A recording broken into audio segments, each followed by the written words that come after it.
Okay, good afternoon. Here's some announcement. I have uploaded the video of lecture 1 to Panopto, and you can have a look and let me know whether they are okay. The handwritten note, the one I use here, now this is big paper. I have also simply saved all these screens for you. In the past, students appreciated having a copy of this.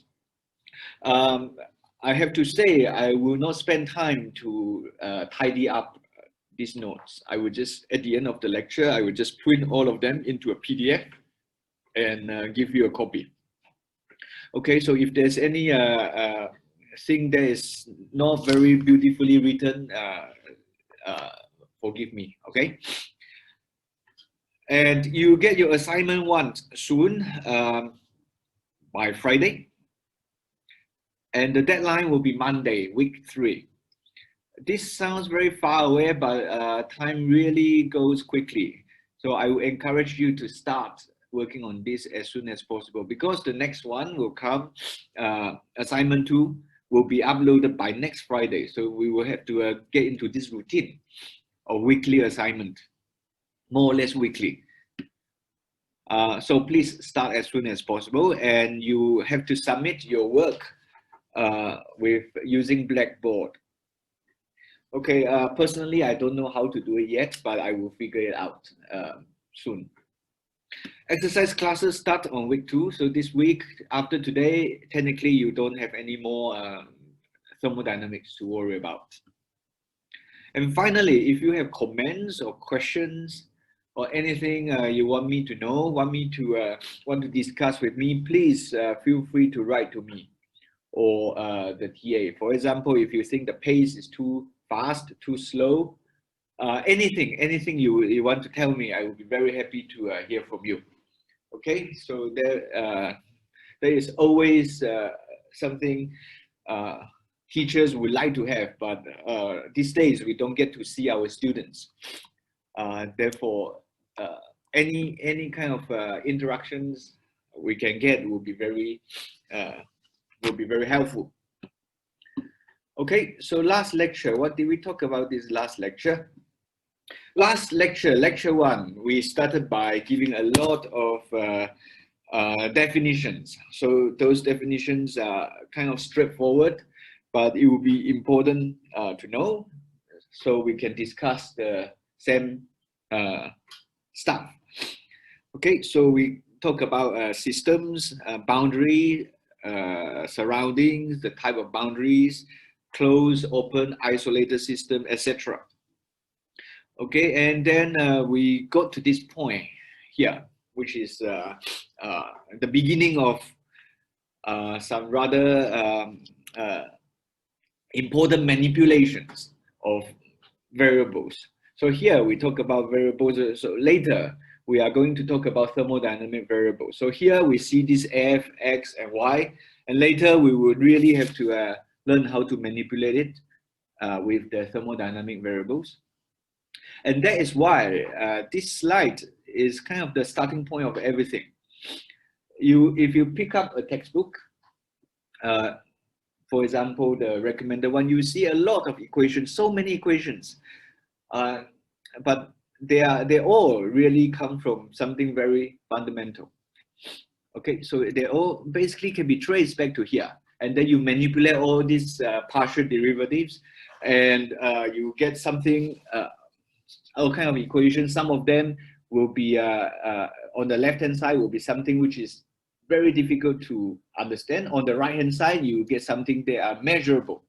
So that is the point. There are a lot of very abstract concepts that you develop, and your aim, your goal is to write it in terms of some parameters that you can do experiments to verify in the lab and to in turn verify your theory. Okay, so we have to do this again, but I hope you already tried this. This is kind of necessary. So let's invest a little bit of time here. Okay. Another thing, last time there was a message in the chat asking about the textbook Zimansky. There is also a textbook that you can use. Actually, you can pick any textbook you like. But one thing you should keep in mind is the following. Whenever you pick a new textbook, you should always check the sign convention and the notation. So some book they don't use they don't write this for inexact differential. They simply write D. That is not what I like, and this is not what we do in this course. But that is okay. I've seen other people doing it this way. You just have to be very careful about what it means. The other thing, which is common, very common, is this. If you pick a book which is more chemistry oriented, sometimes they define the first law with the opposite sign. Okay, whether you are talking about work done on the system being positive or work done by the system being positive, that has to be checked out. Okay, so if you want to pick any other textbook, feel free, but please do yourself a favor by checking the sign convention of the first law. Then everything built up from there, and you don't want to get confused later. Okay, and the meaning of the notation. This is very standard in all mathematical based subjects. You always have this kind of issues. Okay, so that is that question one of you asked. Okay, how do we derive these two expression written in blue? Let's try to do it. You already see the result.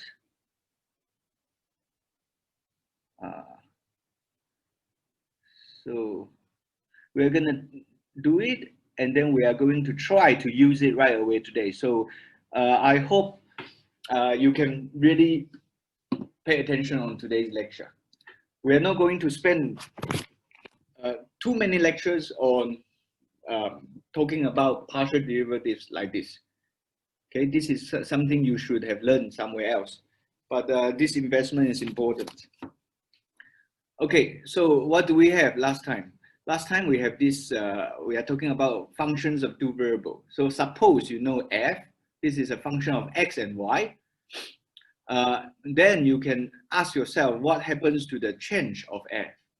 So this is how we understand this. Really in words, you can understand. If I want to evaluate the change in f, the small change in f, this is how to calculate that. You look at how the small change in x will impact the value of f. And likewise, you look at the small change in y and look at its impact on f. Okay, so this is a starting point, and I encourage you to think about it this way. I write df, but think of it as really as some kind of small change in f, like this. Okay, and then you look at the limiting case later. Okay, so this is the small change in f. You can also write it like this. Okay, x, y, delta x plus this. Sorry, y, x, delta y.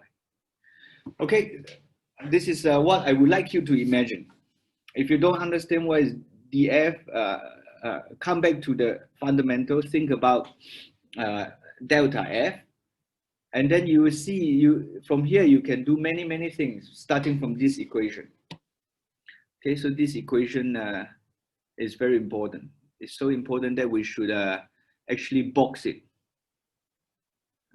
If I know how to box it with this color. Okay, this is box. This is the starting point. And by the time we finish today's lecture, you'll be so sick of it. Okay. Okay, how do we derive those two equations? The simplest way is the following. You if you have a function of two variables, f as a function of x and y, you can also think of it slightly differently. You can think of it as, you can also change the subject in principle. You can say x is a function of f and y. Once you write this down, you can write a similar equation like this. Okay, and the next thing you do is you plug in what you have from df. So I will have this. Partial derivative of x with respect to f, keeping y constant, and then I plug in the whole thing here. I will have partial derivative of f, keeping y constant plus this. Sorry, I should have made this y really looks like a y.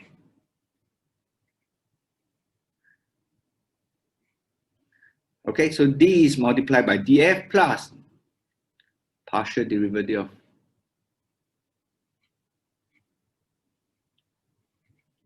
okay, really just plug in numbers. By the way, this is so important. This is equation 1.1 of the notes. Okay, and now what do?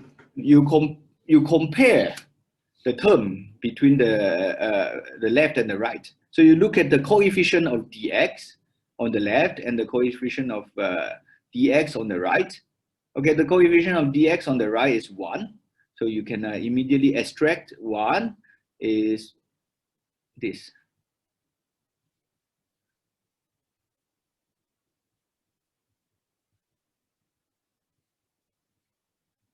Okay, so this is the coefficient of dx. Okay, what does it tell you? This tells you the first equation, that is the reciprocal theorem. So we usually write it like this. We usually like to write it like this, move the other term to the other side. Then we will have 1 divided by x f y. Okay, so this is the first one I derive. This is this one here, reciprocal. Okay, so reciprocal.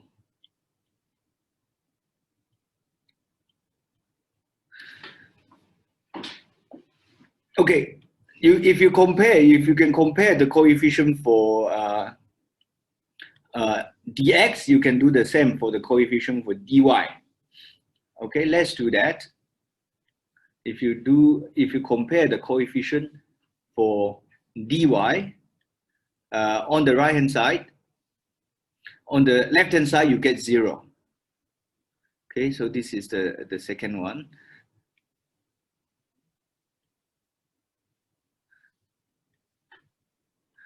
And on the left hand side, what do you get? Don't forget this term here. So you have this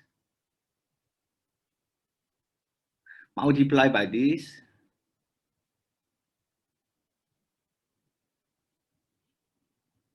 Right? This multiplied by this plus this.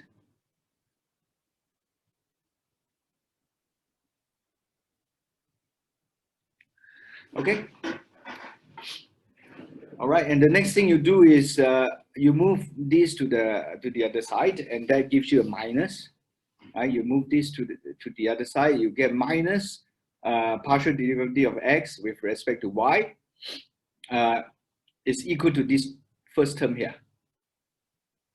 Okay, and then you apply the reciprocal theorem, and you move everything back to the other side, and that gives you the product, which is the famous reciprocity theorem, which is usually written like this. So you have actually, this is the way to remember.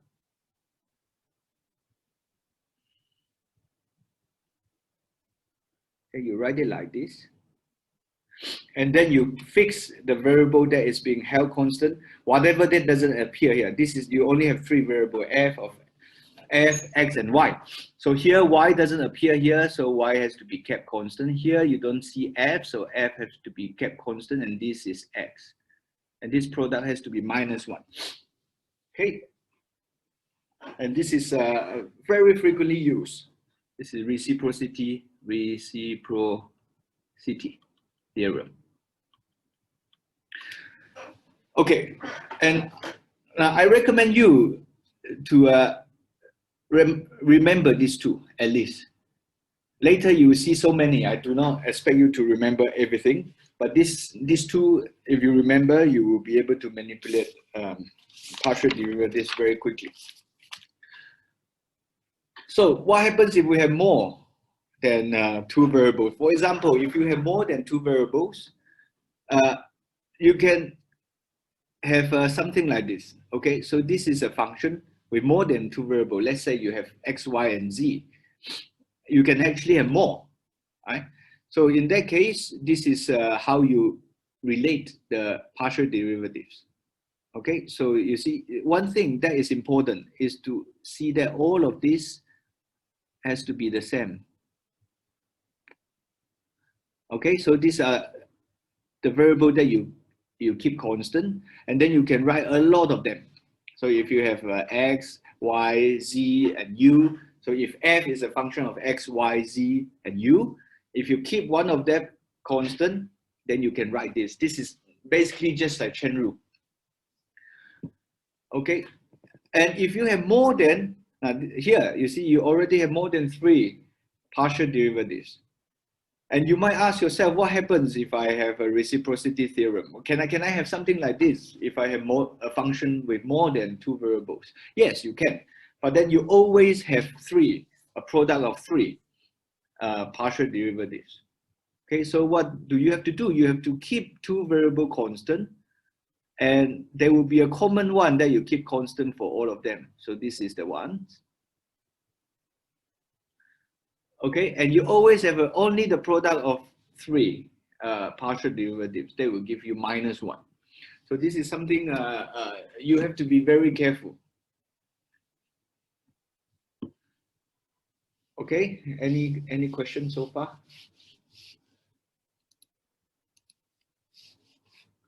I think it's kind of at this point we really do not have much to say. It's not very it's important stuff, but you probably don't have much feeling yet. Okay, so let's move on. Okay, so for back to the function of two variables, we can also discuss the case of higher order derivatives. So if you have the first derivative, you can keep differentiating this, and you have a higher order derivative. So here, for example, if you back to f of xy, you can evaluate the second derivative like this, and you can in this case you keep your y constant, and likewise you can do the same for y, and you keep the x constant. And the important point is this: you can have the so-called mixed derivative like this. Okay, what is the meaning of this? The meaning of this is, first you have your partial derivative. So first you have a partial derivative with respect to y, keeping x constant. And after that, you evaluate it differently. You do this and keeping this constant. Okay, so this is the meaning. And the point here is this, the order you evaluate the mixed derivative doesn't matter. So this is the meaning. So I don't want to write the equal sign for you now. This is the meaning. So if f is a well-behaved function, the mixed derivative satisfies this. So it doesn't matter the order of differentiating this. Okay, by well-behaved, we means the function doesn't suddenly blow up. And if it's a well-behaved function, you can expand it as a power series. And once you do that, you will be able to prove this really in 10 seconds. Okay, so you write this. How do you prove? So prove you write this, you write f of xy as a power series. And then evaluate the first derivative with respect to, say, x, then with respect to y. You get one answer and you repeat by different order. You get a different answer and you compare these two answers, you find that they are the same. Okay, so this is the way you prove it. Okay,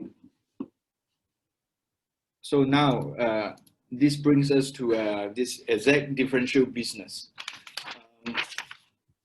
So maybe, okay, at this point, maybe let's do something a little bit different. Sorry. So let me give you a puzzle. You might think, okay, this is a partial derivative. It's so boring, nothing interesting. So let's test your understanding. So we are here. Let me add one slide. Let me add one slide. Okay, let me give you a puzzle.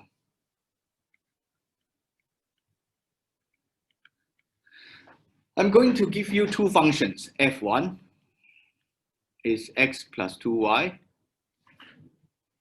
And F2, I'm going to write it differently. Look, I'm going to introduce another variable u plus y. Okay. Now, I can force F1 and F2 to be the same. So now I want to force F1 and F2 to be the same by choosing u to be x plus y. Okay, you understand the construction here. So now F1 and F2 are the same. I will call it F rather. Eventually, this might be a notationally will be cleaner. If I do it this way, my u will be x plus y, then F2 will be the same, and it will be the same as F1. Okay, now the puzzle is this. If I evaluate this partial derivative of F1 with respect to y, I get 2. And if I evaluate partial derivative of F2 with respect to y, I get 1. So why are they different?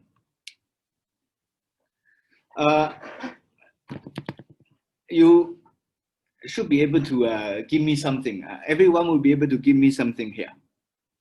But whether you can completely get this, give me a satisfying answer, and then to sort out this in an analytical way, that is a different story. Okay, so now I ask you to prepare some papers, right? You might want to write something down or think about this for 1 or 2 minutes, and then we can look at this in detail. So the question is, surely something is wrong here. So what is the problem? So what is the problem? Or is there a problem? Anyone can, you can tell me if you have some ideas, please let me know. And we can all discuss.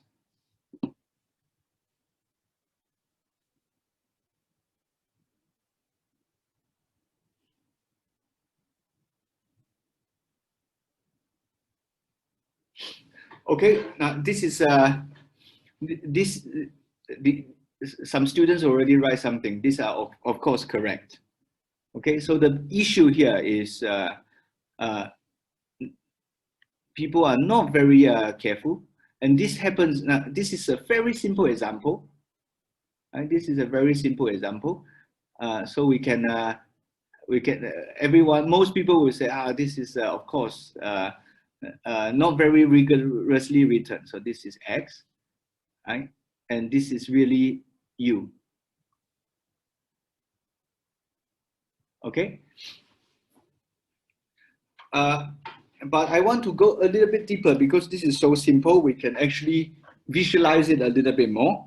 So let's. The problem is this. The problem is the variable that you you keep constant. It's not shown here. Sometimes it's not very ambiguous. For example, in the previous slide, if you don't include,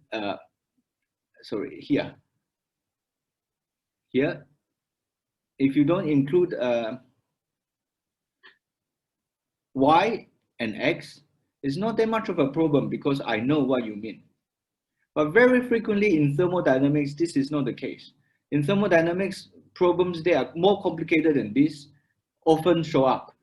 And the usual problem is the following: students do not write down the constant and the variable that you try to keep constant.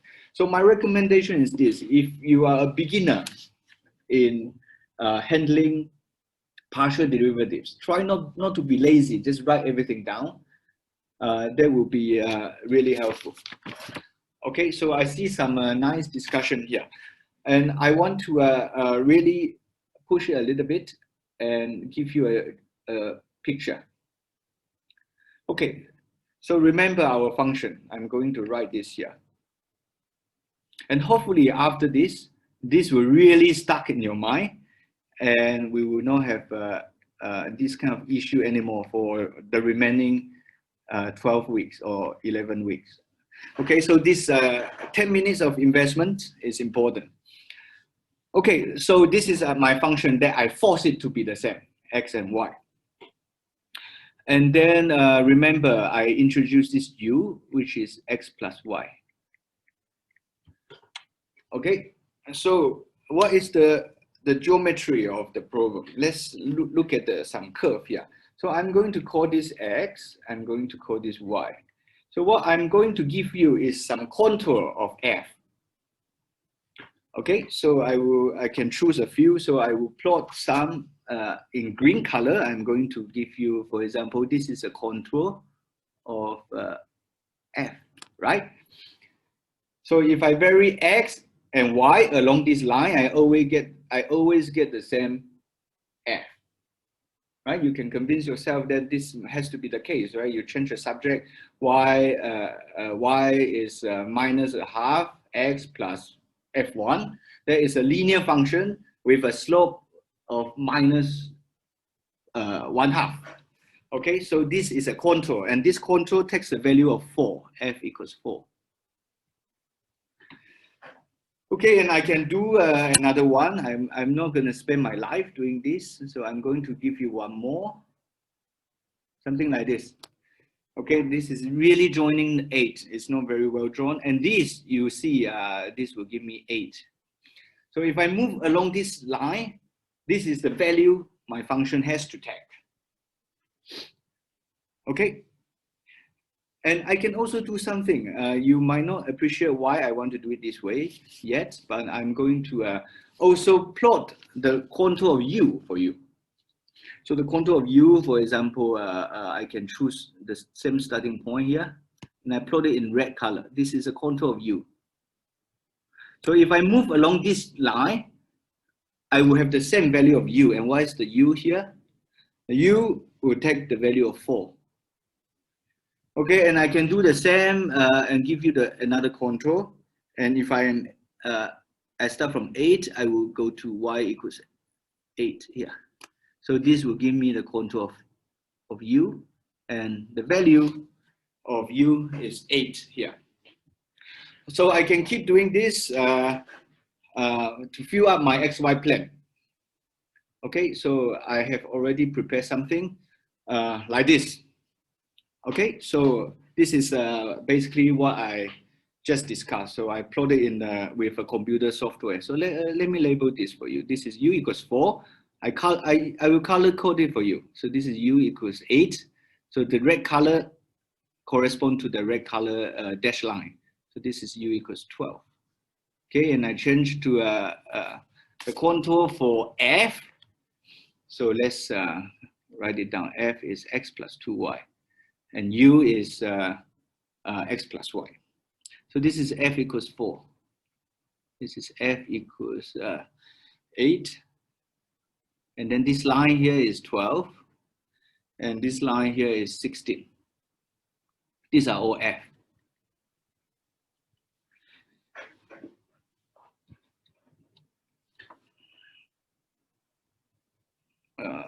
u. Okay, now look at this. What I'm evaluating in the past when I asked for the when I presented the puzzle is to evaluate the slope, right? Basically, it's the partial derivative of f with respect to y. Since this is a linear function, I do not need to worry about a small change. I can actually look at it globally.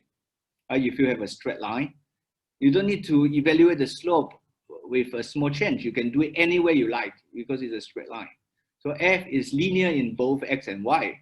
So I can evaluate the change, partial derivative, which has the meaning of slope, local slope, but this turns out to be identical to the global slope, any way I like. Okay, so what I'm going to do is I'm going to evaluate it like this. So I'm going to remember what was the answer before. We have partial f, partial y, right? We have two situations. One, we keep the constant x, and that gave us the answer 2, right? This is f1, but f1 and f2 has been forced to be the same. And the other one is this, right? When I presented the puzzle, I didn't include this u, but now you should really do it. And this is the answer before. This is what we calculated before.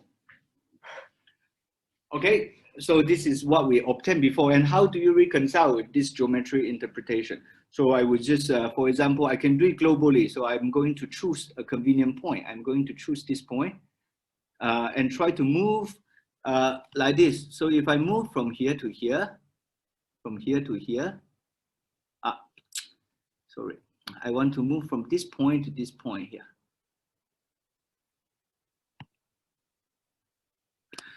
Okay, and here, this is how I evaluate the first partial derivative. Why? Because I keep my x unchanged.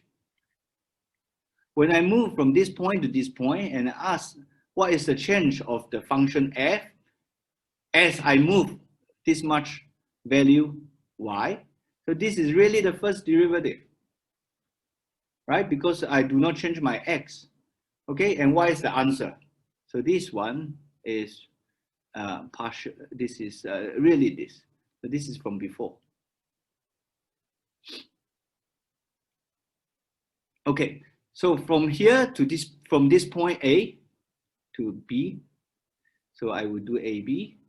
What did I change? So my f, first at A, I'm on the contour with function with f equals 8. So when I go to here, my function f is taking the value of 16. Okay, 16 minus 8, I have 8. And how much do I change? How much do I travel by y? I travel from y equals 0 to y equals 4. So I travel by amount of 4. So this is 2, as expected. Okay, now this is probably okay. I think you might not have difficulty to visualize this. And what about this partial derivative?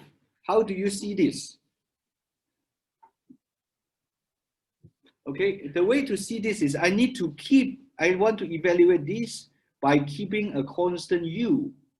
If I want to keep the constant u, I have to move along one of the contour of u. That is why I draw the contour of u for you. So if I want to keep a constant u, if my starting point is at A, if I want to keep constant u, I have to move along the contour u. So this is a good strategy. So I can calculate this along AP prime. Right? So if I move from here to here, this is really keeping a constant u because I move along the contour u. And I can do the same thing. Okay, how much do I move along y? Same, I move from 0 to 4, right? This is the coordinate of B prime, has y equals 4. Coordinate of A, y coordinate of A is 0, so I still have 4. Okay, but how far do I move? After this action, how much did I increase my f? I increased by this much, I move from f equals 8 contour to f equals 12 contour. So the difference is 12 minus 8, I have 4. So this is 1. So these are identical to what I said earlier. Okay, so I really hope this is going to stuck in your mind for the rest. So please do not be lazy. Write this down properly. Okay, this is 1, but I haven't finished. This is the geometry. What about the algebra? Let's try to see whether we can do the algebra too. So I'm going to try. So how do I do this? What I'm going to do is to do it a little bit analytically, and this is how this is my way to demonstrate that equation I boxed earlier is really important. Okay, so I'm going to start from that equation, and I'm going to show you how to use it. So now I change to delta because you will see why very soon.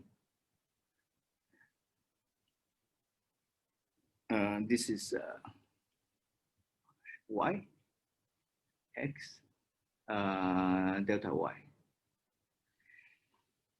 Okay, I'm going to divide the whole thing by delta y. So I will have delta f, delta y. And if I divide the whole thing, I will have this. Delta x, delta y, and then plus, partial f. Okay, I divide by delta y. Okay, now here there are a few things you can do.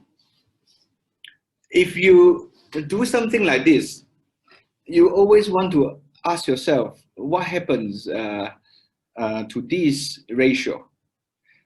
So the question is, do I use partial derivative later, or do I use total derivative? And this question is very important, and it's the source of many confusion. So if I insist to evaluate the small changes by letting my delta y go into 0, then I actually have total derivative here. Okay, and likewise here, even though I have partial derivative here. So now just think of this as some number that you somehow already know the answer. And now you want to try to toy with the problem by looking at the changes of x, the change of f, as you control the change of y. Okay, but you can also do it this way. You can also have partial derivative if you suppose that there's another variable that you are trying to keep constant when this process is happening. Okay, so naturally I'm going to choose this variable to be u. So what I'm going to do is I'm going to evaluate this ratio by keeping u constant and by going to the small limit. Okay, by going to the limit of having small changes. In that case, this is partial. So I have partial f, partial y, and that's some other parameter, new variable that I might not know what it is yet, but that is there. I can write it like this.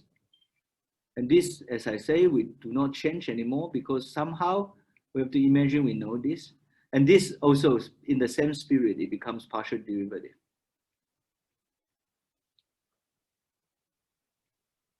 And then this, again, we don't do anything anymore. Okay, I'm done. So with this, I will let you prove it by yourself. What you have to do is, if I give you all these functions, you evaluate the appropriate partial derivatives, you find that this is an identity. This is true for this scenario. Okay, so the purpose of this long exercise is really right from the beginning to convince you that you should be very careful with the notation. don't be lazy. Just really write everything down. So don't be lazy. This is the conclusion. Don't be lazy with your handwriting, with your writing. You see, even for me, I write everything for you. So you can write everything for me too. Okay, another purpose is to teach you how to use this. You can get a lot of things out once you remember this starting point. Okay, so whether it's delta, whether it's this symbol, or whether it's D, really depends on what you're talking about and the meaning of all these derivatives. Okay, is it okay? I think I'm done with this part. Hopefully you have some fun. Okay, next move on to the next part. Okay, next I want to dig a little bit deeper now about this notion of exact and proper differential. Okay, so when we write this equation df that we box, what we really means is if I give you that equation df as expressed in terms of dx and dy, what I actually mean is if I can write it this way, df can always be integrated. So this is the meaning. Always be integrated. Another way to say that is this expression of df really comes from some function f. So there exists a function f that you can evaluate the differential and to give you this expression here. So this is the expression I boxed. I wrote it so many times today now.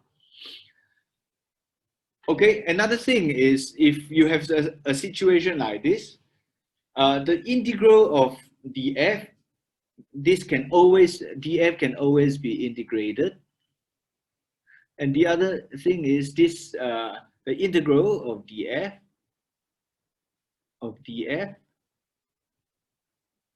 is path independent.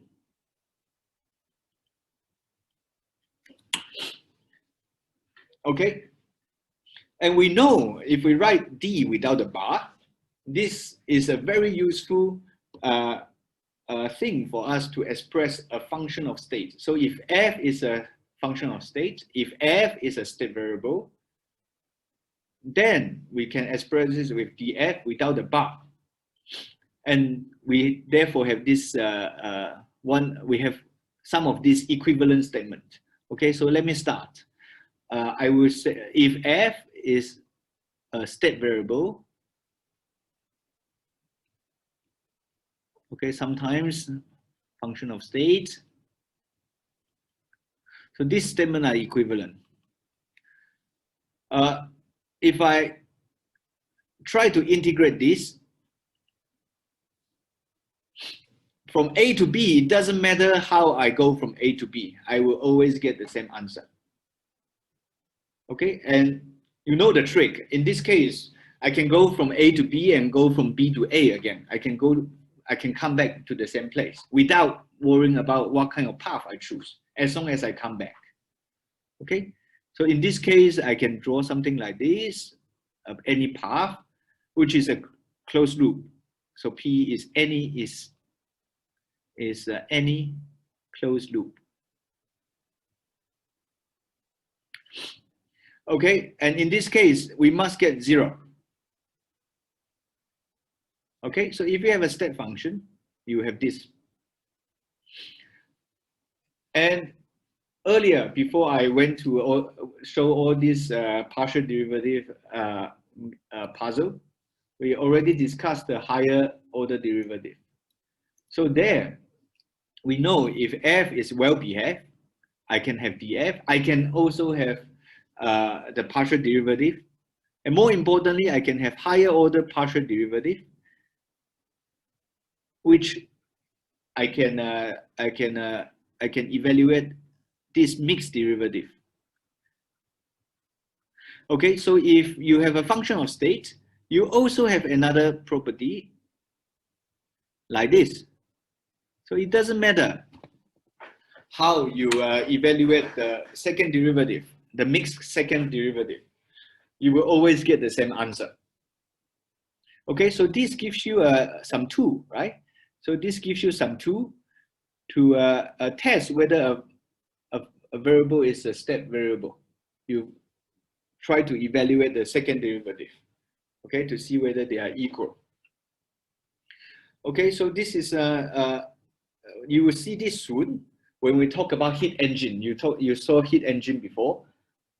Heat engine, why is it important? Because you want to run the engine in a cyclic manner. So you take from one stage, you go through all kind of funny loop, and then you come back to the same point and you repeat again and again and again. So this allows you to very quickly extract some information, because you have some variable that will remain when you integrate. After one cycle, you become zero. Okay, so this is you see the first application very soon in the heat engine. Okay, let's see some example. I want you to think about this. So now we are talking about exact differential, right? For the function of state. So I want to ask you something. If I have f equals xy, this is the first example, example 1. Okay, so is df first? Okay, sorry, I will give you this function, f equals xy. So is f exact or inexact?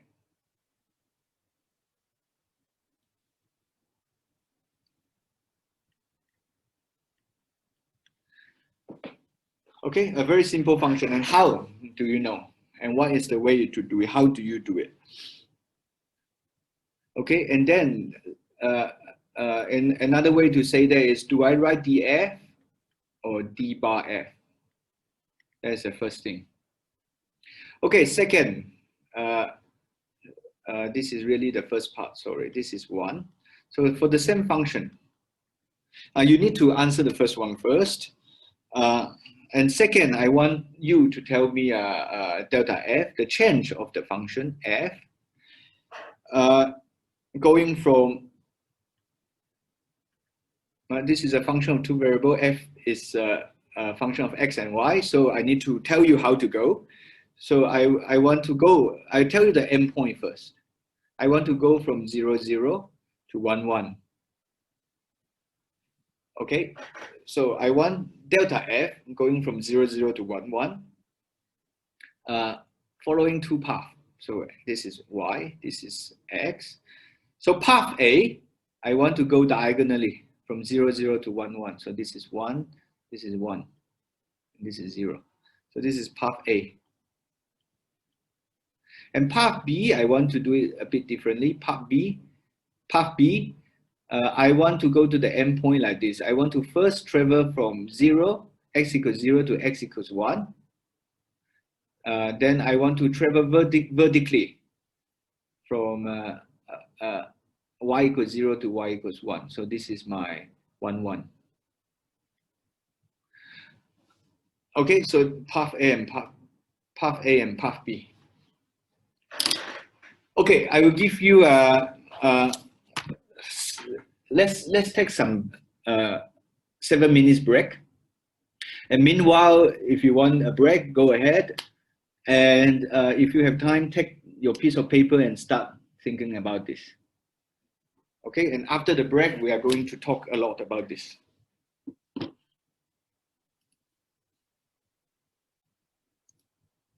Okay, come back at 1:30. Okay, welcome back. So the answer for part 1 is we have a df. How do you know? You evaluate the mixed derivative. Okay, so this is the answer. So we have an exact differential, and f So the wording is, sorry, this has to be a D here, sorry, D, okay? Okay, the differential is exact, and f itself is a function of state. Okay, so this is the precise wording. F is a function of state, and df is an exact differential. Okay, so this is, I'm going to do one for you, and then you can do another one later, just to demonstrate everything. Okay, so how do I calculate df? I have to integrate like this. Okay, I have to integrate along one of the paths, and I'm going to choose one. I'm going to choose A to show it. Okay, and f is this. So what is df? df will be x dy plus y dx. Okay, so if you want to test whether it's exact or not, you go through the next one, because then you see when you write it like this, this is df. Okay, and this you should regard it as partial f, partial x with y constant. Okay, and then you differentiate this again with respect to y, then you get the mixed derivative. Okay, so I'm going to do it along path A. Okay, along path A is diagonal with the slope of 1. So here, path A, I have x equals y. So everywhere when I see x, I can replace by y and vice versa. So I'm going to, this is symmetric. So if I do one, I do both. But I will, for the sake of completeness, I will write everything. Okay, and I have another one like this, 0, 0. To 1, 1, y dx. Okay, this is along path A, so x is the same as y. And once you have x equals y, these are so symmetric. So you basically have x dx, and x has to be the same as y. So I go from 0 to 1, plus another one which is the same. So I have 2. Okay, so I have 2 times a half x squared, which give me 1, right? I plug in 1, so I have, this is my answer. Okay, so you can try to do B yourself, and you get the same answer. So if you do it along path B, you get the same answer. And more importantly, I hope if you have absorbed the material, you know if this is exact, then I can evaluate my delta F along any path I like. So if it's path independent, the path doesn't matter. I only need to care about the endpoints. Okay, so you can, that is exactly the meaning of the function of state. I don't care about the history. I only care about where I am. This is the state. This state is labeled by 1, 1. So once I'm at 1, 1, my function f has a well-defined value. Okay, so if I want to evaluate the change between these two states, I just have to plug it in like that, and I get 1 as well. Okay, this is xy, so I get 1. All right, so this is 1. And the second example is this. This is the second example.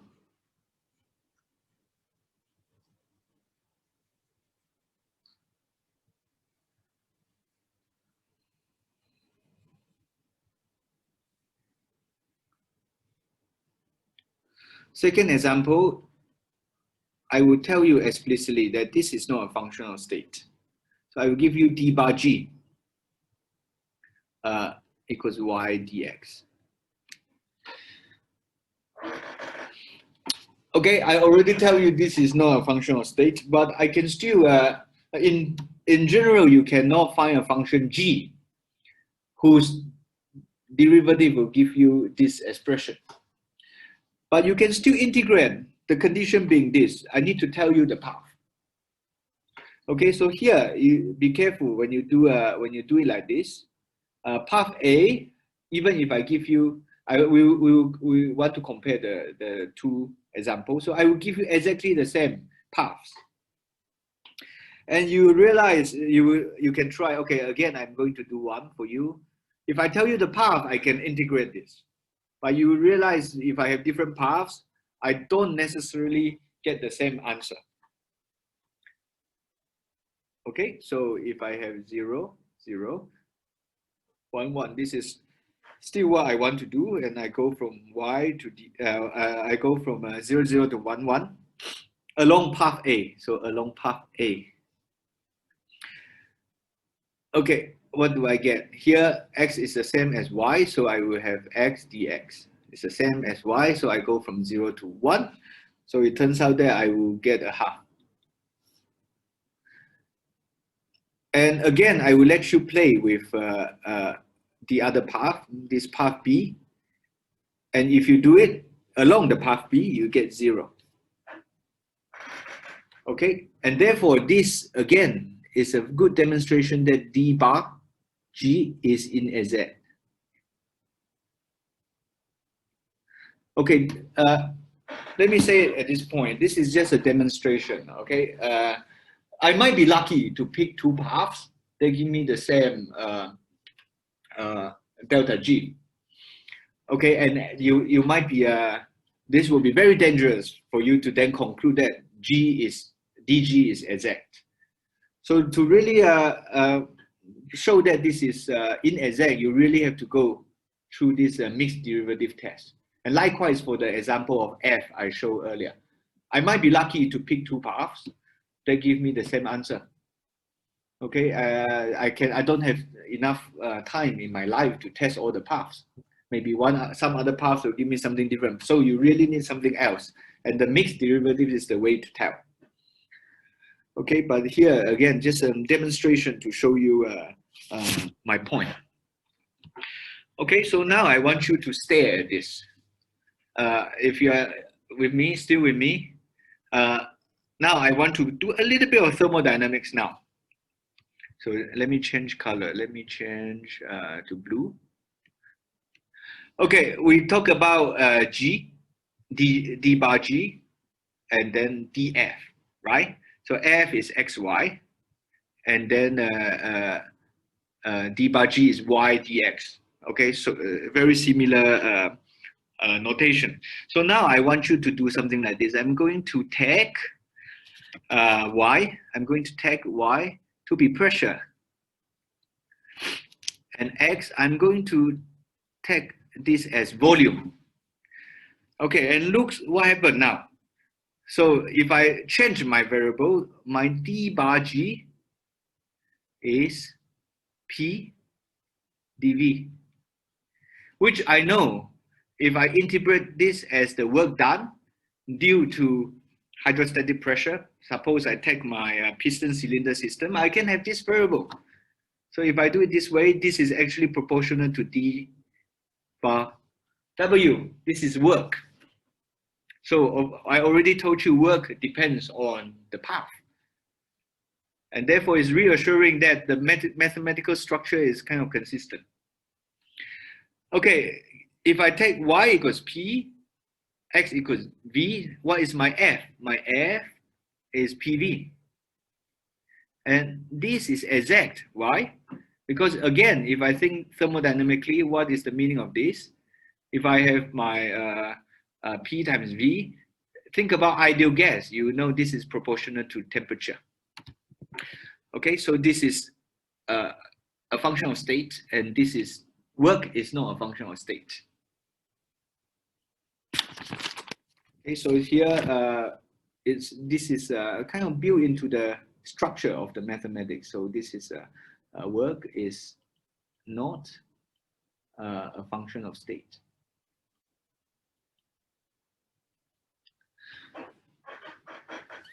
Okay, so you have your example 1 here, 2, or is 3? 3, I will add another one. Okay, example 3. Okay, example 3, if I give you this, x dx plus 2xy dy, is it d bar w or dw? Which one? Okay, as I say, you really have to do it. If you just look at it, you won't be able to tell. Okay, there's a question about how to take a mixed derivative for d bar g. Now, this student Poon, Mr. or Miss, I cannot tell. Now, let me try this example 3, okay? And then you think about, you will get inspired, okay? Then hopefully after this, you will know how to take d bar g. Okay? Let me try this first. Okay, now what you do is you assume. Okay, so you already know how to do this. You assume this is the W, right? So this is a keyword you assume. So if you assume this is dw, you write it like this. What is the meaning? You assume there's some function W that by suitable integration of this, you'll be able to recover W. Okay, so is it true? We have to do the test. So how do we do the test? We recognize this as the, if you can write it like this, you assume this can be written as a differential of W. I can always start by writing this, right? This will be equivalent to this plus y x dy. Okay, so this allows me to associate this with this and this with this. Okay. All right, so this is the starting point, and the next thing I do is I take the mixed derivative. I already differentiate with respect to x, so the next thing I do is I differentiate with respect to y. So the next thing I do is I differentiate with respect to y. Okay, of x squared. Okay, and what do I do in this part? I get my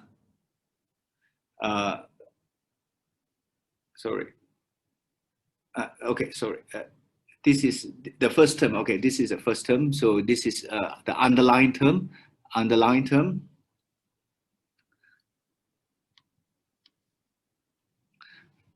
Okay, what do I get here? I already differentiate with respect to x, and now I have to differentiate with respect to y, and keeping x constant. So x is a constant, I will get 0. Okay, and now what about the curly one? The curly one, I already differentiate with respect to, so I would write it here. I will write it here. Already differentiate with respect to y, and now I need to differentiate with respect to x. So I do this. And what I mean here is I don't want to make the notation too complicated. This, keep in mind that x is a constant here. And now we have to differentiate this to xy and keeping y constant. Okay, and the answer is 2y. So the mixed derivatives are not equal. Okay, so these two are not equal. And therefore this assumption is wrong. And I have to use d bar instead. Okay, so student Poon, you know how to do that now? It's very similar. Okay. Okay, excellent. So you can please try it. That is even easier because you only have one term to do. Okay, so we have to use d bar, and this is not a state variable.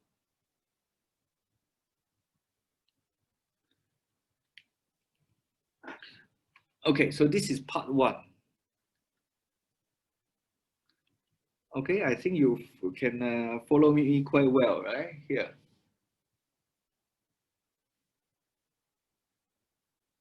Okay, now really look at this example 3.1 again. Look at this again, this thing again. Okay, here I differentiate with respect to y. So any power of x here will give me 0, right? So if I have x cubed, I get 0. If I only have x, I also get 0. Okay, and likewise here, if I have a way to kill this x, then y is a constant, right? 2 is a constant, y is a constant. If I do not have this x anymore, I will get 0 too, right? So if I look at this, d bar, so the answer is it has to be d bar. So if I take d bar w, and then I divide by x, so this will become linear, this will become 2y. And if I go through this mixed derivative test, I will find them to be equal. Okay, so what is the meaning? If I take this expression, now I know it's d bar, so I put d bar, and multiply by inverse of x, 1 over x. I turn this into an exact differential because once I do the once I do the mixed derivative test, I will find 0 here and 0 here. Okay, so in this case, I have something important to tell you. So I found a recipe to turn an inexact differential into an exact differential by introducing this multiplicative factor. Okay, and the factor x inverse x, 1 over x, is called the integrating factor. So this is called the integrating factor.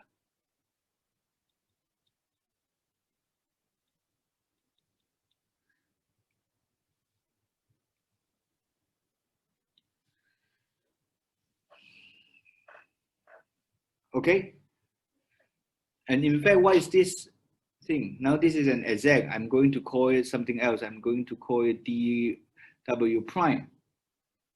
Okay, dw prime is exact. So I should be able to integrate this and find the original function omega prime. And I'm going to tell you the answer. And this is the differential. This d omega prime now is an exact differential. Is the differential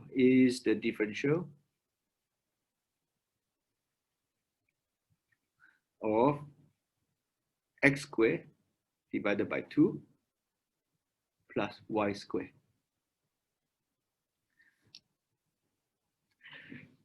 Okay, you can verify this kind of very quickly. You just differentiate with respect to x first, and then so on. Okay, so this is the answer. Okay, so integrating factor turns an exact differential into an exact differential. So now in my note, I already have this statement. I have two statements for you. I'm not going to repeat here. The good news is this. If you have a function of two variables, you can always find an integrating factor, which is good news for thermodynamics. We have a lot of functions with two variables. Another remark is this. This integrating factor is not unique. You can have all kinds of integrating factors. There are some well-defined recipe for you to work out one integrating factor, but you can have some ambiguity there. You can have different integrating factor that turns the same inexact differential into an exact differential. Okay, so in my notes, I have one example. That inexact differential is y dx minus x dy, and I give you a bunch of integrating factors. And in the assignment, you will be playing with this. You will be playing with some integrating factors. Okay, so next, how much time do I have? 20 minutes. Okay, next we should really do some thermodynamics now. So that's the application of what you learned so far.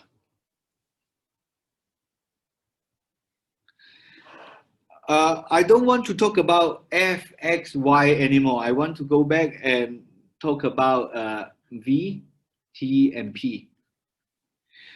Okay, in particular, I want to say I have v as a function of t and p.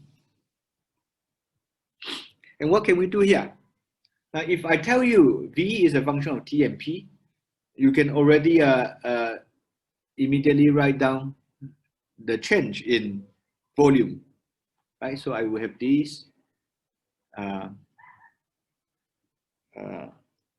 relationship p dt plus p. Okay, so this is changing the variable from xy to tp, changing the variable from f to volume. And what can we do? What is the interpretation of this? Okay, I'm going to introduce a few variable. Okay, I'm going to look at the change of volume as a function of temperature. So this is this first term here. What is this? If I take a piece of sample, let's say a piece of solid, if I change the temperature and the volume changes, this is thermal expansion, right? So I'm going to define it in the way that you can recognize. This is really proportional to thermal expansion. When we talk about thermal expansion, we usually talk about the fractional change. So we add a 1 over V here. And this is a change of volume. So we have the volume expansion coefficient. Okay, and this is, you are probably more familiar with alpha. But you also know alpha and beta is related by this factor of 3. Yeah. So if you have alpha, what is alpha? Alpha is the linear expansion coefficient. Okay, so you probably remember this. So this is linear expansion coefficient.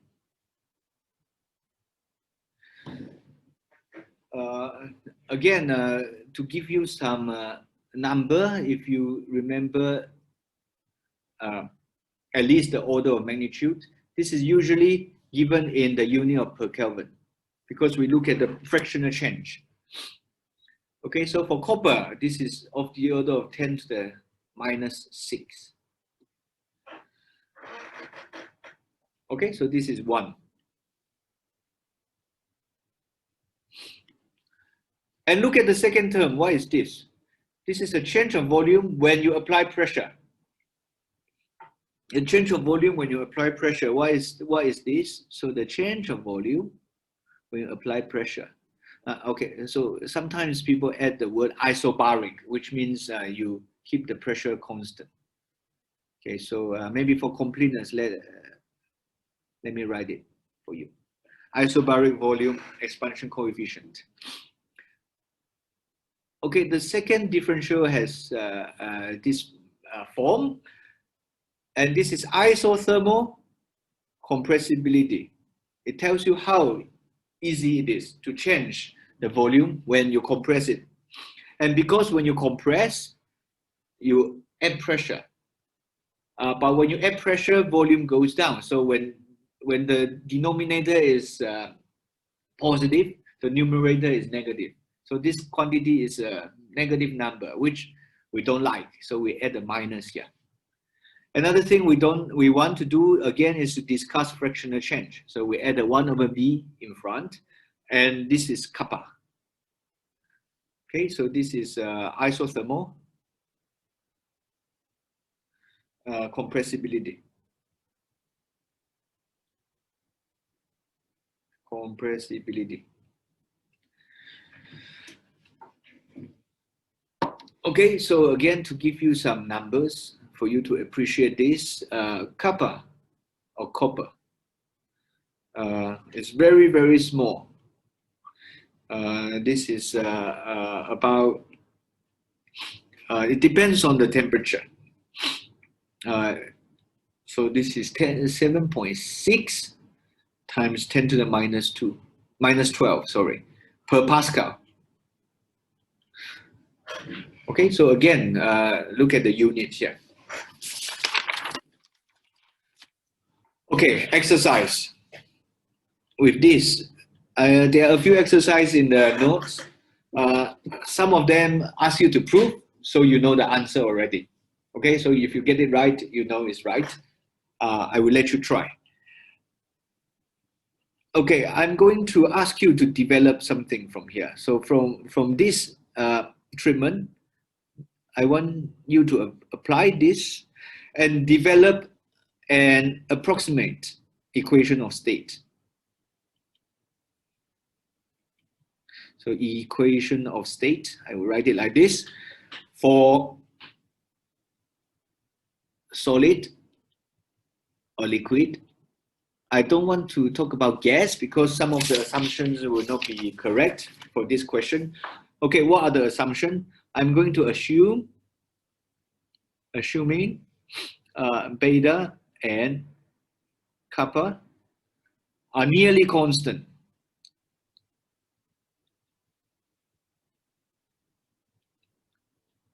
Over the temperature, temperature range and pressure range of interest.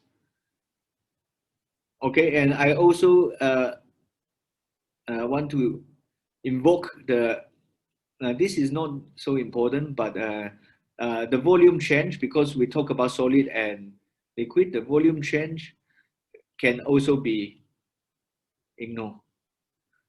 If you take gas, this is not the case. You know, gas is very compressible. So the volume change will be huge. Okay, so I want an equation of state, which is an equation, basically is this. I want an equation expressed in terms of temperature and pressure.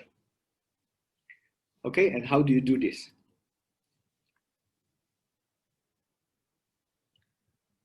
If you have that, I think we don't have much time for you to try. It would be nice. It would be a nice thing to try. So I'm going to sketch the answer for you.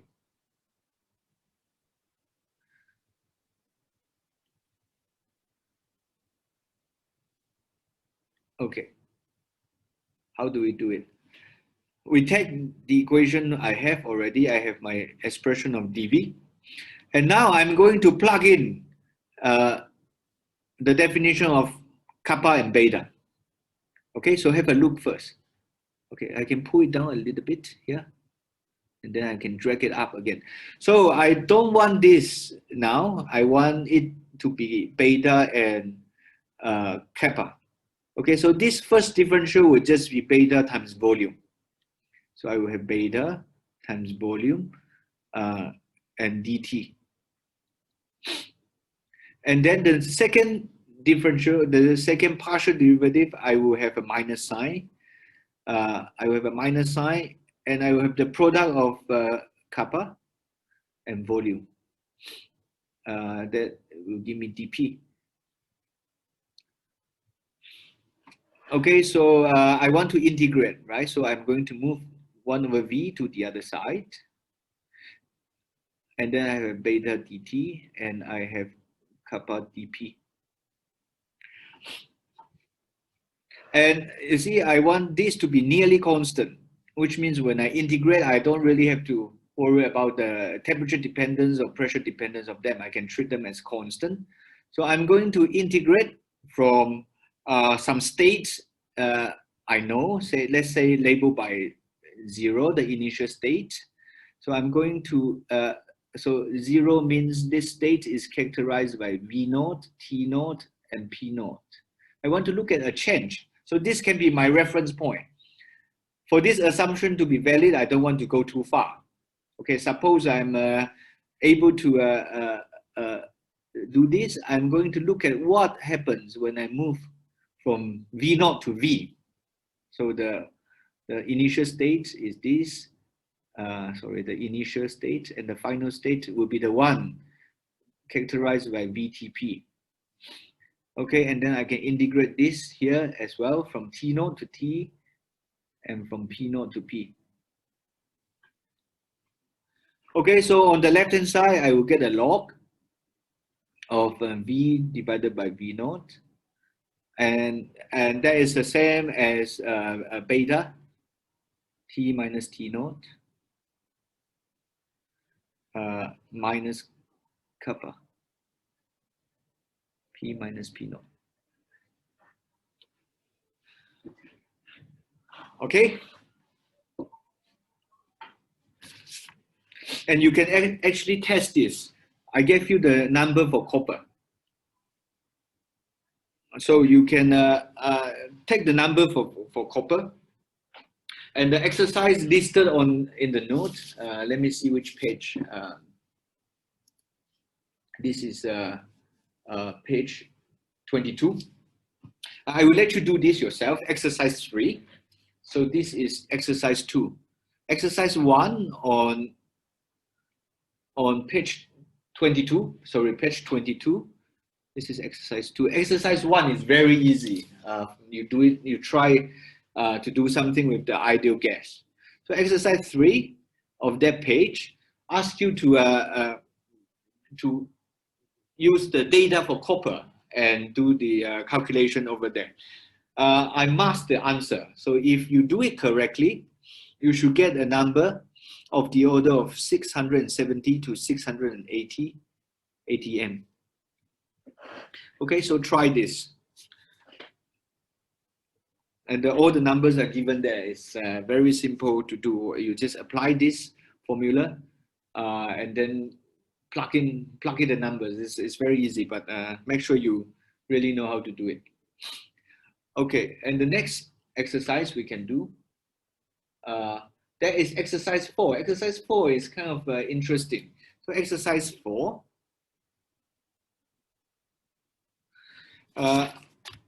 ask you, suppose you know pressure as a function of, you know that pressure is a function of V and T instead of what we wrote before. Before we wrote volume is a function of P and T. And given the same condition as here, that is to say beta and kappa are nearly constant, volume change can be ignored. You are asked to show, so same condition as exercise 2. You have to show this. Show P2 minus P1 is the same as beta divided by kappa, T2 minus T1. Okay, we can, there are many ways to do that. Where I'm going to do it in a maybe longer way, but hopefully you can learn something more from there. So I'm going to start from the very basic. So I'm going to write this, which you have seen many times. As I say, this is not the quickest way, but I want to still do it this way. So P, so this is T, dt, P. Okay, so I want to ignore the volume change. So in this process, I can set this to be 0. Okay, and this process, when volume doesn't change, this is called isochoric.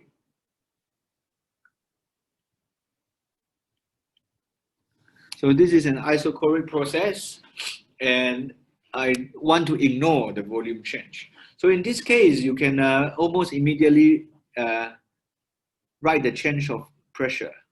So let's say we go from state 1 to state 2. So I integrate from 1 to 2, I will get P2 minus P1. And here I will integrate from 1 to 2, I integrate from 1 to 2. That is to say, I integrate from T1 to T2, then I will have this thing to work out. Okay, but the problem now is I don't quite know these partial derivatives here. So what do? I can think of maybe a clever way to work around this. So what I would do is this. I don't know this. Okay, so don't know this. So I need to express it in terms of something I know.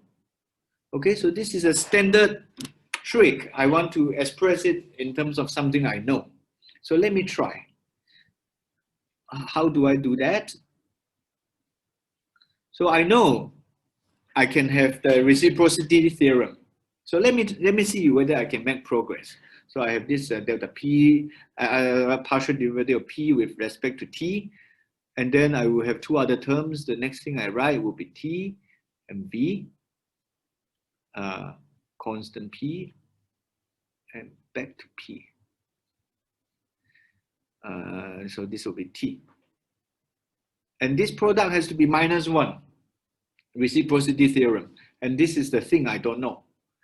And at this point, you realize the other two terms are very similar to what we know before, because they are both related to the change of volume. One, I should be able to express it in terms of compressibility, this term. And this, I should be able to express it in terms of thermal expansion, because it's telling me how it reacts to temperature. Okay, so I will manipulate this a little bit. I get this ratio. So I move everything to the right. So this will be 1 over the whole thing, right? So 1 over these two. Okay, but I can also use the reciprocal theorem to move one of the differential up, to promote it up to the numerator.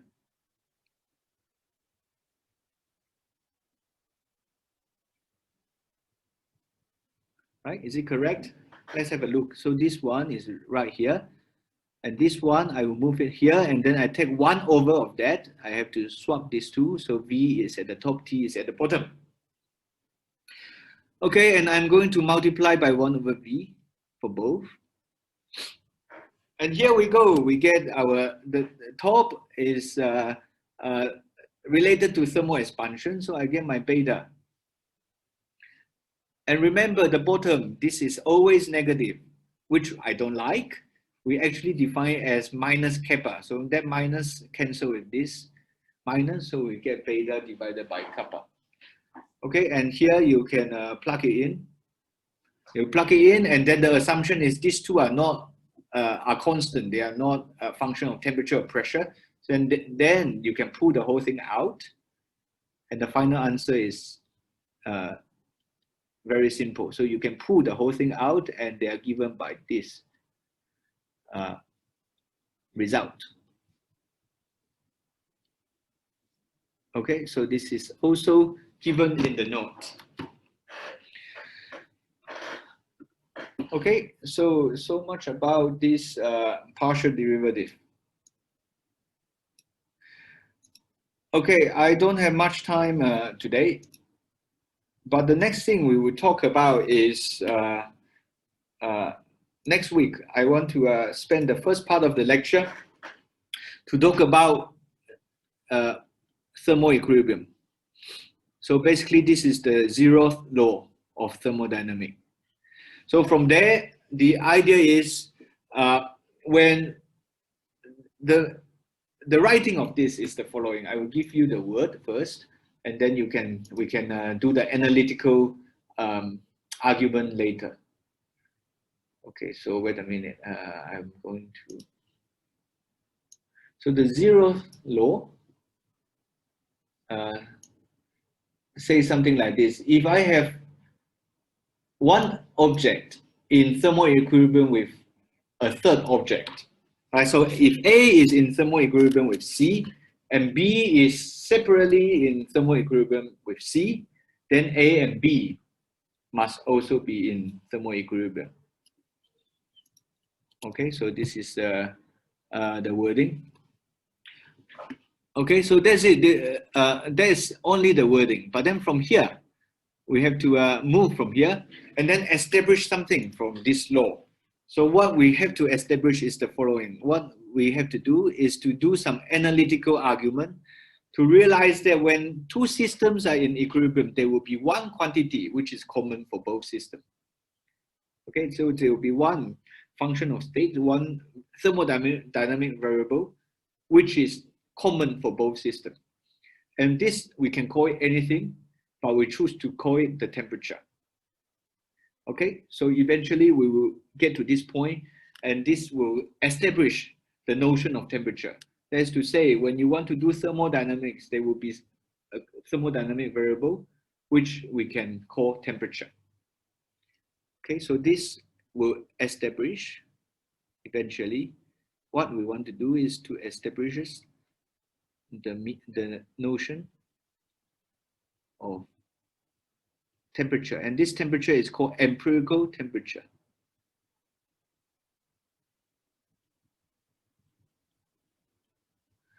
Okay, that's all for today, and we will continue and pick up from here on Monday. Thank you very much.